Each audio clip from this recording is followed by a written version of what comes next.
What's up, everybody, man? It's your boy, Mr. Duga, coming at you with another video, man. And today, I'm going to talk about tonight's big NFC East showdown or champion by default, whatever you want to call it, matchup between the Philadelphia Eagles and the New York Giants, man.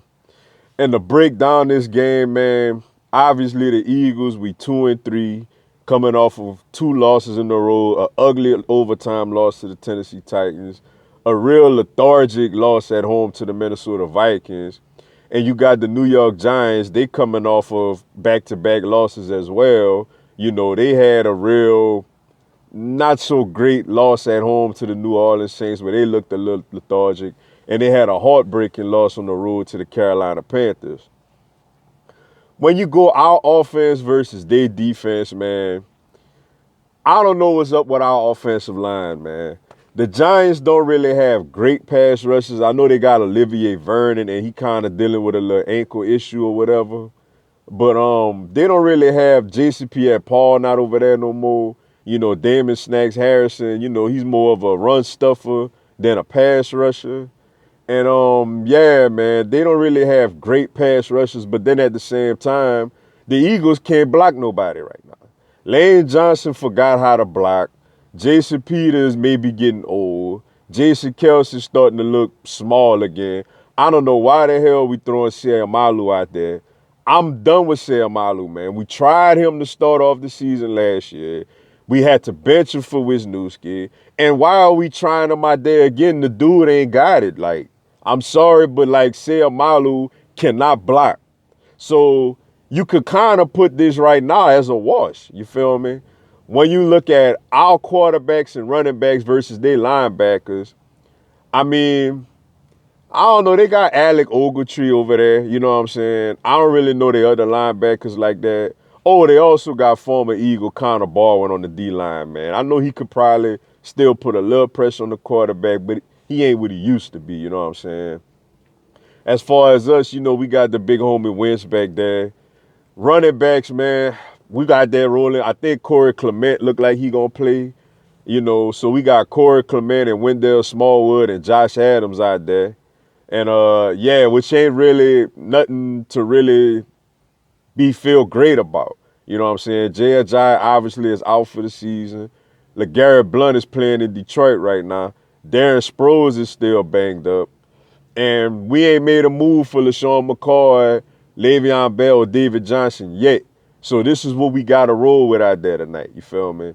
And like, you know, I maybe give us the edge there because of Wentz, man. If we could somehow protect them a little bit, you feel me? Wentz could get it done, man. When you look at our wide receivers versus their secondary, you know, the Giants got a decent secondary, man. You know, Eli Apple, he had a bad year last year, you know, was being called out by teammates, but he a former first-round pick, so you know he got talent. Janoris Jenkins is a pretty good cornerback. Landon Collins is one of the best safeties in the league. And you look at our receivers, man, Alshon Jeffrey is pretty solid. Nelson Aguilar is pretty good. Zach Ertz is pretty good. So, you know, it's going to be a nice battle when you look at our receivers going up against their DBs, man. And when you flip to the other side of the ball, you got our defensive line versus their offensive line. You know, they got rid of Eric Flowers, which good for them. It was about damn time, long overdue, you feel me? But like, we supposed to have the advantage there, but we ain't been getting to the quarterback like we supposed to, man. It looked like we will have Derek Barnett back this week, though. But Michael Bennett ain't been getting there. Then when he finally get there, he get a roughing the passer call. You know, Fletcher Cox been doing this thing, man. Brandon Graham been putting pressure, but we haven't been consistently getting to the quarterback like our personnel shows we should. But I'm going to give the edge to us, man, because our D-line is better than their O-line. Then when you look at our linebackers versus their quarterback and receivers, you know, they got Eli back there who's getting older. He ain't what he used to be, but he still could show flashes, especially versus us last year. Both games, I think he had like 400 yards passing. You know, they got the new little homie, the rookie Saquon Barkley back there, and he's showing that he's very well worthy of the number 2 pick in the draft. And with us, man, you got Jordan Hicks, who at times look pretty good, but at times, man, he out there tripping. You know what I'm saying? And we got Nigel Bradham, and Nigel Bradham is pretty doggone good, man. That, man, that's kind of nah, you know what? I'm going to probably give him the advantage, man. I'm going to probably give Eli and Barkley advantage over Hicks and Bradham right now. And, bruh, do I really have to break down our secondary versus their wide receivers? Odell Beckham Jr., Sterling Shepard. You know, they ain't got Evan Ingram tonight. You know, Jalen Mills. The biggest fear that I have tonight, man, is Eli Manning going back to pass and his arm cocking back, meaning he going deep. My heart is going to drop because I'm going to be like, oh my, Beckham done got behind Mills, man. Jenkins is big time. Darby, he ain't playing great right now neither, but at least he could run. You feel me? Our other safety right now with the loss of McLeod is just terrible. You feel me? This ain't a good matchup for our secondary, man. And Jim Swartz is so stubborn because me personally, I would rather see Ronald Darby on Odell Beckham all night, man. I'd rather Ronald Darby line up with Beckham. I don't care if he on the right side. I don't care if he on the left side.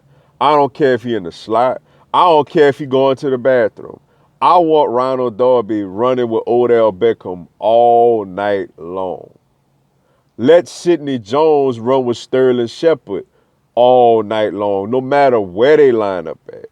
You know what? Throw Jalen Mills on Lattimore or somebody. Me personally, I would prefer Jalen Mills to play safety. That's what I would want. I would prefer Jalen Mills to go in Rodney McLeod's spot and play safety. Jalen Mills played safety at LSU, man. Like, I would be more comfortable with Jalen Mills playing safety, with Avonte Maddox playing the slot, and Sidney Jones playing on the outside. You know, I don't want to see, but Jim Swartz so far has been so stubborn that he's going to keep Darby on one side. He's going to keep Mills on another side, regardless of what receiver is over there.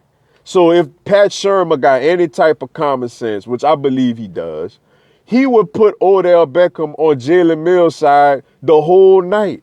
And Jim Swartz is not going to want to adjust to that at all. It don't matter even if you keep a safety over the top. Beckham runs great routes. Beckham's most great route is the slant. You feel me? Beckham could still hit Mills on the slant. Mills can't run with him. The good thing about Darby, even though Darby ain't playing great right now neither, Darby run a 4.3. Darby could at least have the foot speed to keep up with Beckham. You feel me? Now, Beckham still may beat him on the top of his route, but Darby at least got the foot speed to at least have catch-up speed or stick with him, especially if Eli make an errant throw. You feel me? But if Jalen Mills on him, it don't matter if you had an errant throw if the corner is 5 yards behind the receiver. So I'm not looking forward to our secondary going up against their receiving core, man. Now, head coach for head coach, hey, we should have that battle. I mean, even though Dougie P really been tripping lately with his play calling and decision making, the man is a Super Bowl winning coach. And Pat Shermer, this is just his second head coaching job, and he's failed before in Cleveland. You know, overall, man, the matchups, it looks like for the most part, pretty even matchup. I'm going to pick us for the simple fact that I don't think we fall to 2-4. You know what I'm saying? I think overall we are a better team overall, even though they got big mismatches against us that they could definitely exploit, especially with Beckham and Sterling against our secondary. But I think we win tonight, man. I think we have a little pride tonight. I think maybe our pass rushers gonna finally start gonna get the Eli a little bit. I think offensively we finally kind of put it together. I think the O-line gonna go out there and finally put a good game together after dealing with all this criticism they've been getting. And I think we win a pretty close game, man. You know, somewhere along the lines of like 28-23 or something like that. You know what I'm saying? But yeah, man, big game tonight, man. Eagles fans, we got to get it done tonight, man. We got to get it done, man. Giants fans, looking forward to a hell of a game. You know, we don't like y'all. Y'all don't like us. You feel me? So we definitely trying to kick y'all ass. We know y'all trying to kick our ass. This is a big game as far as NFC East implications. Nobody has separated themselves in this division yet. Even though the Giants are 1-4, they still right at in the division. It might take 9 games to win this division the way the rate going. All we need to do, man, we need to win our division games and find a way to clean up the mess we have and get on a little run. We got the talent and the coaching staff to get it done, man. But it got to start tonight, man. It got to start tonight, yo. But with that being said, man, that's all I got for y'all today, man. I appreciate y'all checking out the video, man. Give your boys subscribe. Tell your friends. Get your friends to give me a subscribe too. Y'all have a blessing, man. Fly, Eagles, fly.